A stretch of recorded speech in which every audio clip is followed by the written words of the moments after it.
বোলপুর শান্তিনিকেতন চলে এসেছি আমরা। এটা সেই বিখ্যাত সোনাঝুরির হাট, এটা কঙ্কালীতলার ভেতরের আসল মূর্তি। এখন আছি আমরা রবীন্দ্র ভবনের ভেতরে। 24শে মার্চ 2024, এখন সময় সকাল 10:40। মা তারা এক্সপ্রেসে করে আমরা স্টেশনে নেমে গেছি, কিন্তু কোথায় এসেছি আমরা? গাইজ, কোথায় এসেছি আমরা দেখতে চাও? এই যে ইয়াস, বোলপুর শান্তিনিকেতন চলে এসেছি আমরা। অলরেডি প্ল্যাটফর্মে নেমে গেছি, এখানে অলরেডি সব কিছু হয়ে গেছে। এবার আমরা হোটেলের দিকটায় রওনা দেব। এই যে আমি একা নই, সাথে এই দুই মক্কেল আছে, একটু হাই করে দে। হ্যাঁ, এবার আমরা যাব হোটেলের দিকটায়, চলো যাই। বোলপুর স্টেশনের ওয়েটিং রুমের দেয়ালে কবিগুরু সুন্দর একটা পেন্টিং রয়েছে, যেটা আমার তো খুব ভালো লেগেছে। স্টেশন থেকে বেরিয়ে আমরা কোথায় কোথায় ঘুরবো সবটা থাকছে এই ব্লগে। স্টেশনের উল্টো দিকে রয়েছে একদম গীতাঞ্জলি রেল সংগ্রহালয়, আর আমরা এখান থেকেই আমাদের ট্যুর স্টার্ট করব। এটা গীতাঞ্জলির মেন গেট, আর বাঁ দিকে এখানে সুন্দর সুন্দর ফুল গাছের টব দিয়ে গার্ডেন সাজানো হয়েছে, এবং বাঁ দিকেই রয়েছে টিকিট কাউন্টার। এখানে টিকিট কেটে জুতো খুলে এন্ট্রি নিতে হয়, আমরা এখন সেটাই করব। এখানটায় টিকিট কাটতে হয়, আমরা অলরেডি টিকিট কেটে নিয়েছি।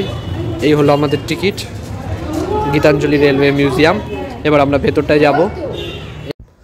ভেতরে এসে সবার প্রথমে আমি যেটা দেখতে পাচ্ছি, মিউজিয়ামটা অনেকটা বড়।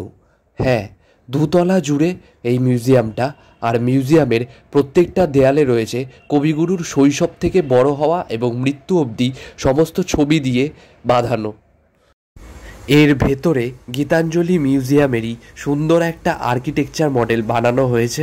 এটা জাস্ট সামান্য ছবি বলে মনে করে রেখে দিলে হবে না, এখানে কবিগুরুর সব ডিটেলস এখানে সব লেখা আছে। তিনি অসুস্থ হয়ে সালোর করে কলকাতায় আসেন, তারপরে বাদবাকি সমস্ত ডিটেলস দিয়ে দিয়ে প্রত্যেকটা দেয়াল কিন্তু এখানে কথা বলছে, ঠিক আছে?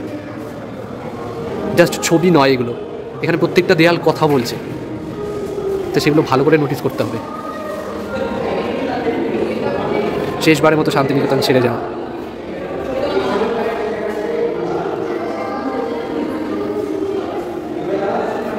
এটা অসুস্থ কবি বোলপুর স্টেশনে।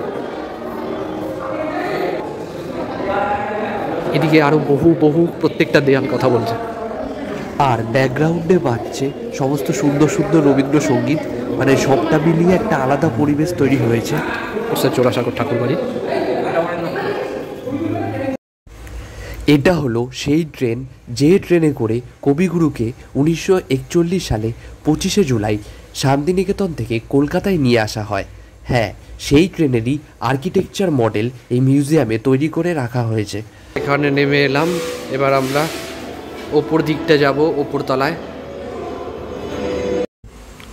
আমরা ওপর তলায় চলে এলাম, আর এখানেও প্রত্যেকটা দেয়ালে কবিগুরুর সমস্ত কর্মকাণ্ডের ছবি এবং বর্ণনা দেয়া রয়েছে। আমি জানি কারোরই এতটা ধৈর্য নেই যে ব্লগে বসে বসে সবাই পড়বে, সেই কারণে আমি ব্লগে স্পিড বাড়িয়ে দিয়েছি। বাট তোমরা যারা সমস্ত কিছু জানতে চাও, পড়তে চাও, তারা অবশ্যই এখানে এসো। মিউজিয়ামে টিকিট কেটে ঘুরে 1 ঘন্টা 2 ঘন্টা টাইম নিয়ে সবটা ভালোভাবে পড়ে দেখতে পারো, অনেক কিছু জানতে পারবে। আমি নিজেও ঘুরে ঘুরে প্রত্যেকটা দেয়ালের লেখাগুলো পড়েছি, আর স্পেশালি আমি যেহেতু হিস্ট্রি অনার্সের স্টুডেন্ট, সো আমার এই সমস্ত জিনিসপত্রের প্রতি একটু বেশি ইন্টারেস্ট। আর তোমাদেরও বলছি তোমরাও আসতে পারো। আর স্পেশালি বাড়ির বাচ্চাদের তো অবশ্যই নিয়ে আসা উচিত, কারণ তারা অনেক কিছু এখান থেকে জানতে পারবে। এটা কবিগুরুর নাইটহুড ত্যাগের চিঠি, আর এটা সেই বিখ্যাত দ্য নোবেল প্রাইজ। ইয়েস, এখানে নোবেলের সমস্ত হিস্ট্রি এখানটায় লেখা আছে। The last journey of Rabindranath Tagore. Yes, এই ট্রেনে করেই রবি ঠাকুরের শেষ যাত্রা হয়েছিল, যার আর্কিটেকচার মডেল মিউজিয়ামে সাজিয়ে রাখা হয়েছে।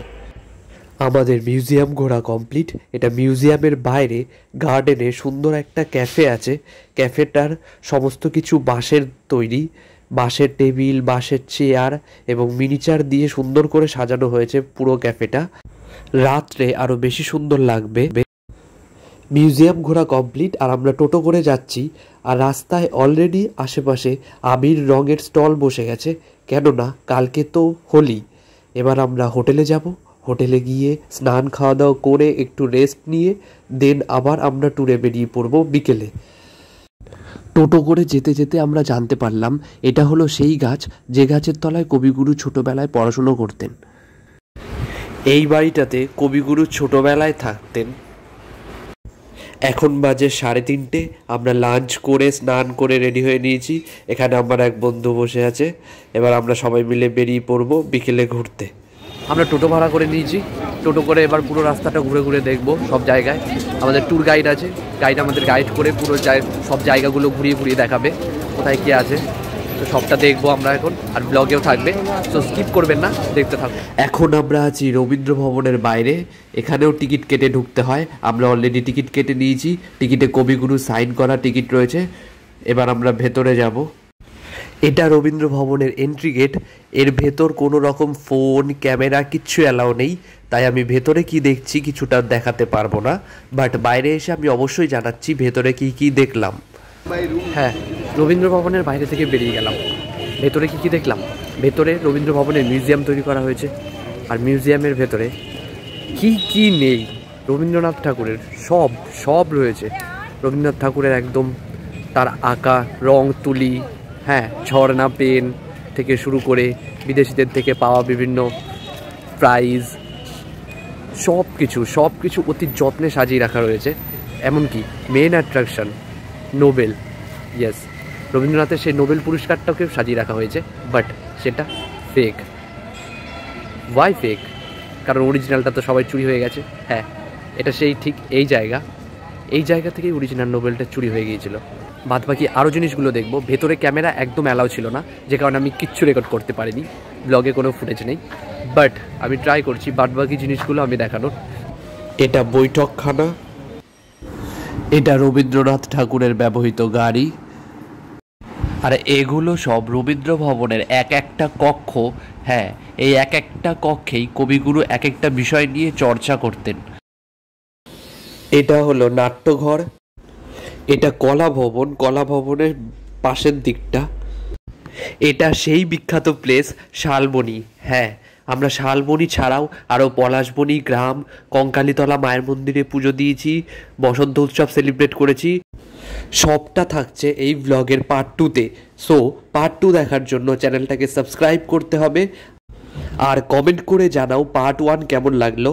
আর এই ভিডিওটাকে লাইক করতে হবে, শেয়ার করতে হবে, অ্যান্ড পার্ট 2 দেখার জন্য সাবস্ক্রাইব।